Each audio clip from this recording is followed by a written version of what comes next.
அதே போல இவர் பெண் பாதுகாப்பை பத்தி சொல்றாரு. இவருடைய மனைவிக்கும் பிள்ளைகளுக்குமே பாதுகாப்பு அளிக்கல. பிள்ளைக்கு பையனுக்கு 25 வயசு ஆச்சு. ஆகவே அவங்க அதே போல பார்த்தீங்கன்னா தாம் பிரச்சனை கூட குரல் கொடுக்கல. அது போல சொன்ன வாக்குறுதியில கிட்டத்தட்ட 75% வாக்குறுதிகள் நிறைவேற்றப்பட்டுள்ளது. அதை அழுத்தமாக சொல்லணும். ஏன்னா பொய்ய சொல்லிட்டு வருவாங்க. அதுக்கு அடுத்து அது நான் அடுத்த நாள் நம்ம தேர்தல் அறிக்கையில டிக் பண்ணியே ஒன்னொன்னா வாசகம் வச்சிருக்கேன். அதை பத்தி வெள்ள அறிக்கை நம்ம நிதி அமைச்சர் சொல்லியிருக்கிறாங்க. 364 வாக்குறுதிகள் நடைபெறப்பட்டாச்சு. இது புதுமை பெண்ணா இருக்கட்டும், காலை உணவு திட்டமா இருக்கும், தமிழ் புதனா இருக்கட்டும், 4 இதெல்லாம் சொல்லாத திட்டங்கள். அவை காலத்தின் தேவைக்கேற்ப நம்முடைய பெண்களின் முன்னேற்றத்திற்காக, இளைஞர்களின் முன்னேற்றத்திற்காக அத்துணை திட்டங்களையும் நம்முடைய முதலமைச்சர் அவர்கள் தந்துள்ளார்கள் என்பதை குறிப்பிட்டு கூற விரும்புகிறேன். சில திட்டங்கள் ஒன்றிய அரசுடைய அனுமதி வேணும், அதனால செய்யல. சில திட்டங்கள் அண்டர் ப்ராசஸ், அதாவது இடைக்கால பட்ஜெட்ல சேர்த்திருக்கு. அதுல ஒரு திட்டம் நம்முடைய திரேஸ்வரம் கடற்கரை தூண்டில் வலை விரிவாக்கம், திரேஸ்வரம் கடற்கரையில ஃபிங்கர் ஜெட்டி, அதாவது கூடுதல் படகு கட்டுவதற்கான அந்த 3 ஃபிங்கர் ஜெட்டிக்கும் கேட்டிருக்கோம். அது எல்லாமே இடைக்கால பட்ஜெட்ல இருக்குது. நமக்கு அடுத்து வந்தவுடன் அந்த பணிகள் தொடங்கும் என்பதை இங்க கூறிக்கொள்ள விரும்புகிறேன். சரக்கு போல அழகா நம்ம செஞ்ச அத்தனையும் சொல்லிட்டாரு. ஒண்ணு மறந்துட்டாரு. மீனவர்களுக்கான பிரத்யேக வங்கியை உருவாக்கி இருக்கோம். அதுவும் தேர்தல் வாக்குறுதி தான். அதையும் நம்ம உருவாக்கி தந்திருக்கோம். அவங்க எல்லா வாக்குறுதியும் நிறைவேற்ற முடிஞ்ச அத்துணை வாக்குறுதி நம்ம தலைவர் நிறைவேற்றி தந்தவர் இங்கு கூறிக்கொள்ள விரும்புகிறேன். கிட்டத்தட்ட நம்முடைய தொழில் முனைவோர் மட்டும் இன்னைக்கு மீண்டும் முதலமைச்சர் சொல்லியிருக்கிறார்.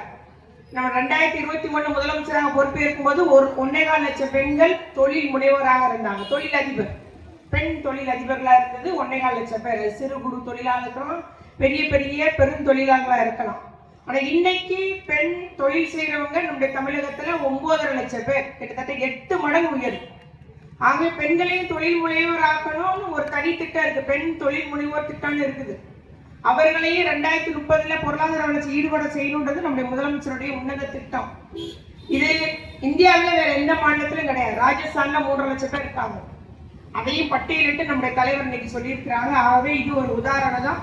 இவ்வாறு நம்முடைய முதலமைச்சர் அவர்கள் எல்லா பகுதியும் முன்னேறி நம்முடைய ஊரை இப்ப பேசுறாங்க. எல்லாரும் எவ்வளவு வளர்ச்சி பெற்றுக்குன்னு தெரியும்.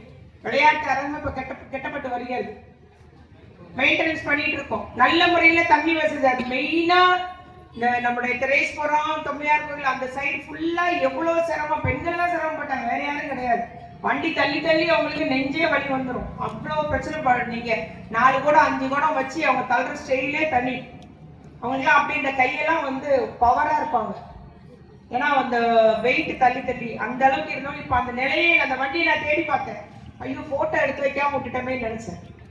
அந்த கடற்கரையில இப்போ தண்ணியே கிடையாது, அந்த வண்டியே கிடையாது. அந்த அளவுக்கு நல்ல முறையில தண்ணி வசதி செய்து கொடுக்கப்பட்டுள்ளது. எம்எல்ஏ ஃபண்ட் ஃபுல்லா போட்டு அந்த தண்ணி வசதி ஃபேவர் பிளாக் ரோடு முத பண்ணி கொடுத்தோம். இப்ப நல்ல தண்ணி வசதி, தினசரி தண்ணி வசதி ஏற்பாடு செஞ்சிருக்கோம். இது ஒரு உதாரணம்.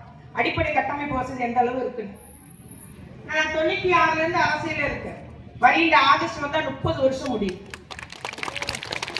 எங்களுடைய திராவிட முன்னேற்ற கழகம் தொடங்கி 75 வருஷம் முடிஞ்சுது. ஆனா 1 வருஷம் கட்டி தொடங்கிட்டு நான் தான் முதலமைச்சர் சிலர் வர்றாங்க. நான் தான் முதலமைச்சர் சொல்றாங்க. ஆனா பாஜக வார்த்தையை சொல்ல பயந்து சாகிறார்கள். பாஜக வார்த்தையே சொல்ல மாட்டாங்க. அவரை பார்க்க இறந்த 41 பேர் கூட போய் வீட்டுக்கு போய் ஆறுதல் சொல்லல. புது கலாச்சாரம். துஷி வீணா நம்ம என்ன செய்வோமா, அன்னைக்கு போல மறுநாள் போய் வீட்டுல போய் ஐயோ பாவை இறந்துட்டாரா என்ன நம்ம ஆறுதல் சொல்லிட்டு வருவோம். ஆனா அதெல்லாம் எல்லாரும் என் பங்களாவுக்குன்னு சொல்லிட்டு அதுல ஒரு வண்டியை அனுப்பி எடுத்து ஆறுதல் சொல்றாங்க. புது ஒரு கலாச்சாரத்தை உருவாக்குறாங்க. அதே போல இவர் பெண் பாதுகாப்பை பத்தி சொல்றாரு. இவருடைய மனைவிக்கும் பிள்ளைகளுக்குமே பாதுகாப்பு அளிக்கல. பிள்ளைக்கு பையனுக்கு 25 வயசு ஆச்சு. ஆகவே அவங்க அதே போல பார்த்தீங்கன்னா தாம் பிரச்சனை கூட குரல் கொடுக்கல. ஜனநாயக படம் ரிலீஸ் ஆகுது, நிறுத்தி வைக்கப்பட்டிருக்கு. அதுக்கே குரல் கொடுக்கல. இவர் என்ன ஜனநாயக ஆட்சி நடத்த போறான்னு தெரியும். அதனால அதே போல பாத்தீங்கன்னா நமக்கு தமிழ்நாட்டுல பாஜக அரசு எவ்வளவோ நெருக்கடி கொடுக்கு. ஒரு வார்த்தை கேட்டாரா? ஒண்ணும் இல்லைங்க. மார்ச் 8ஆம் தேதி கேஸ் விலை உயருது. கமர்ஷியல் கேஸும் உயருது, நம்ம வீட்டுக்குரிய கேஸும் உயருது. ஒண்ணுமே சொல்லலையே. ஏன் உயர்த்துறீங்க கேட்டாரா? பயம். பாஜக இவங்க எல்லாம் வந்துட்டு இருக்காங்க பின்னால. ஆகவே 75 ஆண்டுகளுக்கு மேல இங்க இருக்கிற IUML இருக்கட்டும், இந்திய தேசிய காங்கிரஸ் கட்சி எல்லாமே நூற்றாண்டு கட்சிகள். காலகாலமா மக்கள் நலம் பெறணும், மக்கள் வாழ்வு பெறணும், மக்களுக்கு உரிமை கொடுக்கணும், மக்கள் நலத்திட்டம் கொடுக்கணுன்றதுக்காகவே திட்டம் போட்டு செயல்பட்டு வர கட்சிகள்.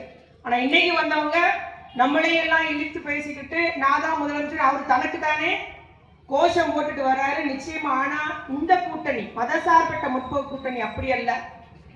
நாங்கள் மக்களோட வாழ்கிறவர்கள், மக்களுக்கான நலனை செய்கிறவங்க.